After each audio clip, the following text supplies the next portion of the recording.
आज की कहानी काफी ज्यादा रोमांचक और डरावनी है। ये एक डायन की कहानी है, तो जल्दी से आप सभी अपने अपने ईयरफोन्स लगा लो।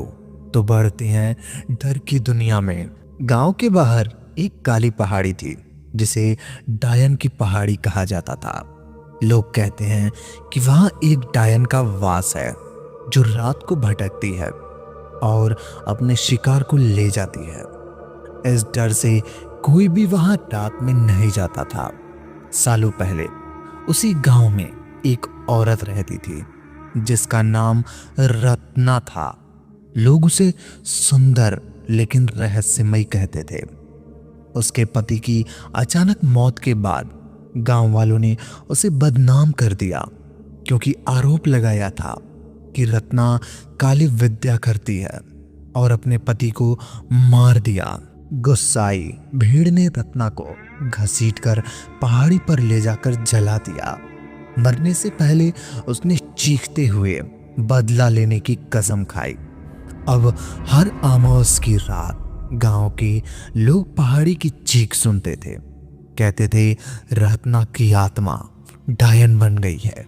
वह उस हर इंसान को मारती है जिसने उसकी मौत में हाथ बटाया था। एक रात गांव के दो युवक राजू और दीपक शराब के नशे में हिम्मत दिखाने पहाड़ी पर चले गए। हवा में अजीब सी सर्दी थी। जंगल पूरी तरह से शांत था, लेकिन कभी कभी दूर से किसी की रोने की आवाज सुनाई देती। दोनों एक बड़े पेड़ के पास पहुंचे जहां उन्हें किसी औरत की परछाई दिखाई दी। वह सफेद साड़ी पहने हुए थी।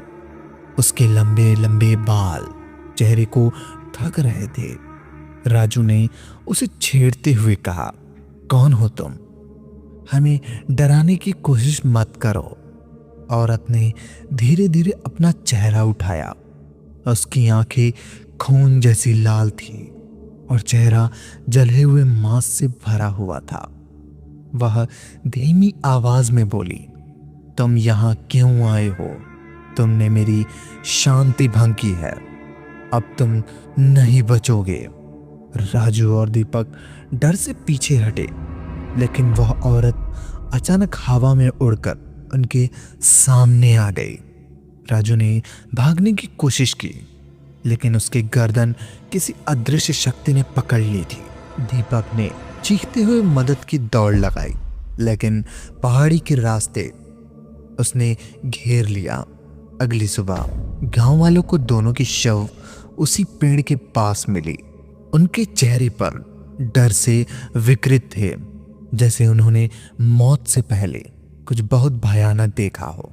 गांव के बड़े बुजुर्ग कहते हैं कि रत्ना अब भेड़ डायन बनकर वहां रहती है और जो भी उसकी पहाड़ी पर जाता है वह कभी लौट कर नहीं आता। क्या आप उस पहाड़ी पर जाना चाहोगे? अगर हाँ तो कमेंट करो। ऐसी ही और कहानी सुनने के लिए मुझे सब्सक्राइब और फॉलो कर लो। तो मिलते हैं एक और नई कहानी में। तब तक के लिए धन्यवाद।